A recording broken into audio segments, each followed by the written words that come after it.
Bonjour à tous. Donc, notre métier au laboratoire Laplace, c'est l'électricité. Je vais vous parler de l'électrification des aéronefs et en particulier, peut-être essayer de démystifier un peu certains aspects et puis voir quels sont nos rêves et surtout pour nous, scientifiques, quels sont nos challenges et quelles sont les réalités techniques vers lesquelles on peut imaginer d'aller.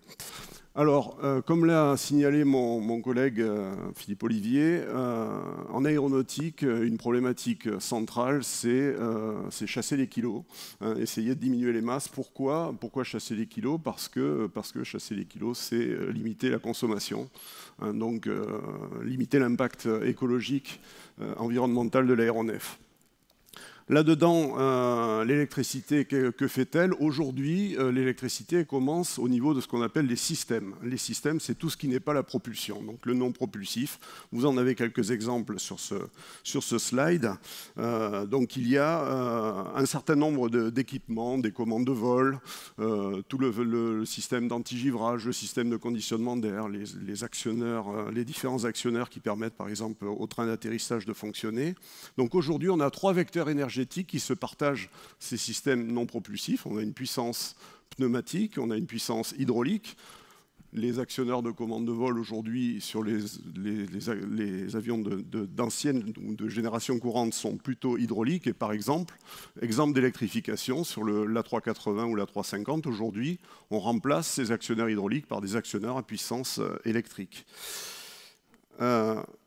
L'électrification, dans le contexte des systèmes non propulsifs, c'est d'aller vers un seul vecteur énergétique, donc la suppression en tout ou partie de l'hydraulique et du pneumatique. On a un excellent exemple, c'est le Dreamliner de Boeing, qui a supprimé le réseau pneumatique en remplaçant tout ce qui est conditionnement d'air pneumatique et dégivrage, antigivrage des voilures par des systèmes à puissance électrique. Voilà, donc par rapport à ça, c'est ce qui nous occupe depuis quelques années, ce qui nous occupe aujourd'hui. Et le saut technologique sur lequel je vais surtout fonder mon exposé, c'est d'aller au-delà de ces systèmes non propulsifs et d'aller vers que peut apporter l'électrification au niveau de la propulsion. Donc là, j'ai essayé de mettre quelques petites images très simplifiées, pour tout d'abord démystifier un certain nombre de choses. Aujourd'hui, un A320 qui décolle, si je vous dis que c'est 15 MW au décollage, ça parle peut-être pas à tout le monde. Si en revanche, je chiffre ça en Zoé, donc tout le monde connaît la Renault Zoé, qui est le véhicule électrique et le porte-drapeau aujourd'hui de l'automobile française dans le contexte de l'électrification, eh bien j'ai calculé qu'il faudrait environ 200 Renault Zoé pour faire décoller cet A320. Donc c'est pas gagné. J'ai souvent l'habitude de dire qu'en électricité, nous sommes très bons pour convertir, nous sommes très bons en efficacité énergétique, nous avons des rendements très élevés, c'est une énergie qui est souple, qui est non polluante dans son utilisation, ça c'est essentiel, ce qui n'est pas le cas aujourd'hui du kérosène. Par contre, on est plutôt mauvais pour stocker l'énergie, et ça, dans le contexte de l'aéronautique, c'est pas tout à fait simple. Autre rêve ou réalité ou autre mythe, tout le monde connaît l'avion solaire, Solar Impulse.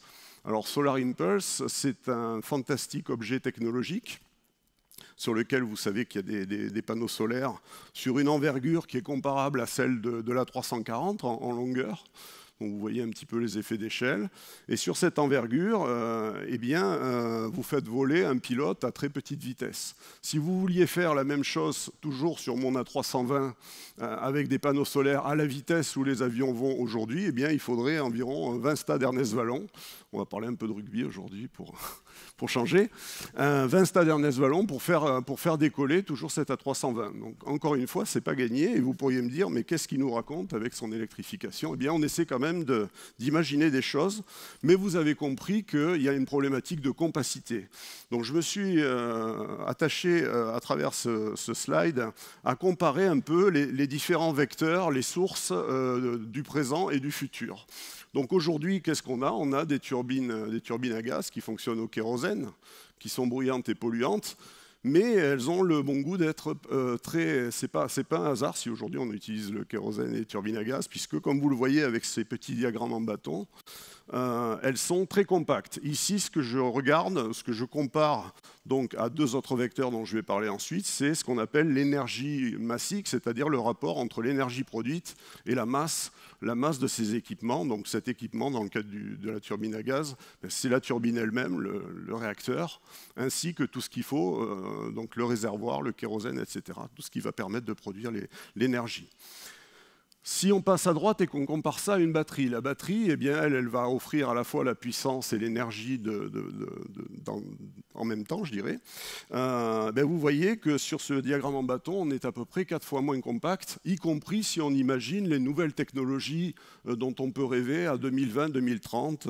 On pourrait parler du lithium-soufre, du nickel-manganèse-cobalt, etc., qui sont finalement les technologies que vous voyez apparaître un petit peu sur vos téléphones portables, mais c'est des technologies du même type que l'on pourrait imaginer sur les aéronefs. Donc on a un vrai problème de compacité avec les batteries. On verra que c'est quand même intéressant d'utiliser ces technologies-là, mais il faut être conscient qu'on n'a pas du tout la compacité des sources conventionnelles et on ne les aura pas à 2030-2040. A priori, on n'attend pas forcément de rupture technologique évidente. Entre les deux, il y a un aspect sur lequel, notamment au laboratoire, on fonde de grands espoirs, c'est l'hydrogène avec ce qu'on appelle les piles à combustible, qui, elles, génèrent de l'électricité et sont totalement non polluantes dans leur utilisation. Et si on a réussi à synthétiser de l'hydrogène par exemple par rapport à une électrolyse à partir d'énergie renouvelable, on a une filière qui est complètement verte, complètement décarbonée, avec, comme vous le voyez, une compacité qui est quand même pas négligeable et qui, à 2030, donc ça c'est des chiffres 1000 Wh/kg, c'est des chiffres qui sont projetés à 2030-2040. Quand je parle de Wh/kg ici, je compte tout, c'est-à-dire je compte la pile à combustible, le stack, ses auxiliaires, mais aussi le réservoir, l'hydrogène, qui dans ce cas-là serait un hydrogène liquide cryogénique à 20 Kelvin, donc il y a plein de challenges technologiques qui ne sont pas du tout évidents à maîtriser, mais on a quand même la possibilité d'imaginer des solutions intéressantes dans ce contexte-là. Alors avec quand même les batteries du futur, elles auront un rôle. Vous avez ici par exemple l'image d'un avion d'essai de la NASA qui est le LEAP-TEC, qui est un petit avion dans lequel il y a, donc qui est un avion hybride, j'en parlerai après. Mais je me suis aussi amusé à essayer de calculer qu'est-ce qu'on pourrait faire sur un avion. Alors c'est un avion de référence de type régional, on va dire 70 personnes environ.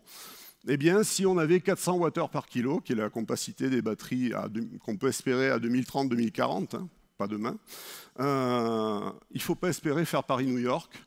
On peut espérer, avec cet avion régional, faire à peu près Paris-Lyon. Donc on aura des avions électriques qui seront de toute façon confinés à des rayons d'action limités et un nombre de places et de personnes transportées qui sera réduite.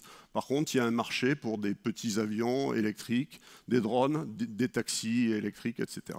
Il y a un petit marché.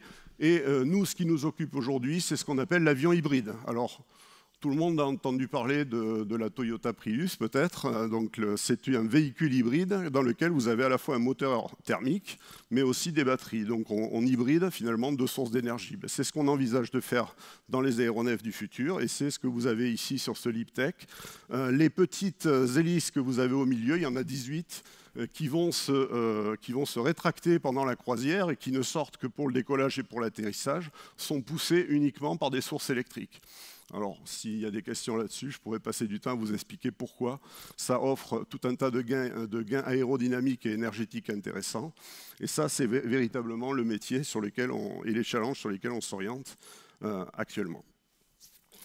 Par rapport à ça, justement, quels sont finalement les enjeux et les travaux scientifiques que l'on peut mener? Alors, je vous ai parlé en introduction de mon exposé de chasse au kilo.